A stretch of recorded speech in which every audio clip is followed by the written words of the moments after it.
ഈ കഴിഞ്ഞ ജനുവരി 22-ന് അയോധ്യയിൽ പ്രതിഷ്ഠിക്കപ്പെട്ട രാംലല്ല വിഗ്രഹത്തിന് പ്രത്യേകതകൾ ഒരുപാടാണ്.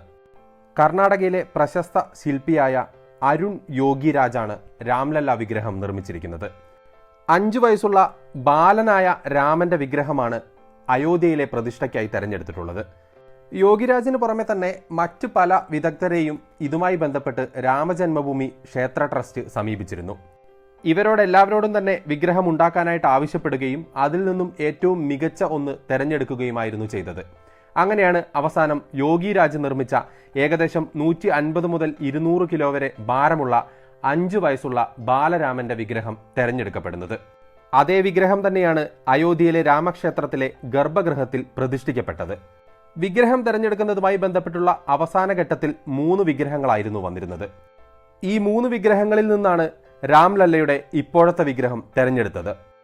കർണാടകയിലെ മൈസൂരു ജില്ലയിലെ HD കോട്ട് താലൂക്കിലെ ബുജ്ജഗൌഡനപുര ഗ്രാമത്തിൽ നിന്നുള്ള അതുല്യമായ കൃഷ്ണശിലാശിലയാണ് യോഗിരാജ് തന്റെ ടീമിനൊപ്പം 51 ഇഞ്ച് വിഗ്രഹം കൊത്തിയെടുക്കാനായിട്ട് ഉപയോഗിച്ചിട്ടുള്ളത്.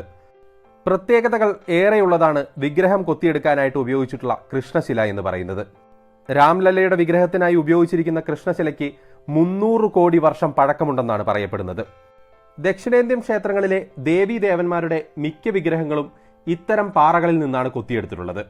ഭഗവാൻ കൃഷ്ണന്റേതിന് സമാനമായ നിറമുള്ളതിനാലാണ് ഈ കല്ലുകളെ കൃഷ്ണശിലകൾ എന്ന് വിളിക്കുന്നത്. കാർമേക രൂപനാണ് ശ്രീകൃഷ്ണൻ എന്നാണ് പറയപ്പെടുന്നത്. നല്ല നിലവാരമുള്ള കൃഷ്ണശിലകൾ ലഭിക്കുന്ന സ്ഥലമാണ് മൈസൂരു. സാധാരണ പാറകളിൽ നിന്നും വ്യത്യസ്തമായി കൃഷ്ണശിലകൾക്ക് പൊതുവെ ഒരു മൃദു സ്വഭാവമാണുള്ളത്. അതുകൊണ്ട് തന്നെ ശില്പങ്ങളാക്കി മാറ്റാൻ വളരെ സുഗമമാണ്. പക്ഷേ ഈ കല്ലിൻ്റെ ഒരു പ്രത്യേകത എന്ന് വെച്ചിട്ടുണ്ടെങ്കിൽ ഇത് ശില്പങ്ങളാക്കി 2-3 വർഷത്തിനുള്ളിൽ അതികഠിനമായി മാറുമെന്നുള്ളതാണ്. മൈസൂരുവിലെ കൃഷ്ണശില കൊത്തുപണികൾക്ക് ഒരുപാട് കാലത്തെ പഴക്കമുണ്ട്. ഒരുപാട് കാലം എന്ന് പറഞ്ഞാൽ നൂറ്റാണ്ടുകളുടെ പഴക്കം തന്നെയുണ്ട്. ഇന്ത്യ ചെറു നാട്ടുരാജ്യങ്ങളായിരുന്ന കാലം തന്നെയും മൈസൂരുവിലെ കൃഷ്ണശിലകൾക്ക് പ്രത്യേക ഡിമാൻഡ് ഉണ്ടായിരുന്നു. ഇപ്പോൾ അയോധ്യ ക്ഷേത്രത്തിൽ പ്രതിഷ്ഠിക്കാനായി തെരഞ്ഞെടുത്ത വിഗ്രഹത്തിന്റെ നിർമ്മാതാവായ അരുൺ യോഗിരാജിന് ഏകദേശം 5 തലമുറ മുന്നേയും അവർ ശില്പികൾ തന്നെയായിരുന്നു. അതും അവർ പ്രധാനമായും ശില്പങ്ങൾ നിർമ്മിച്ചിരുന്നത് ഇതേ കൃഷ്ണശിലകളിൽ തന്നെയും.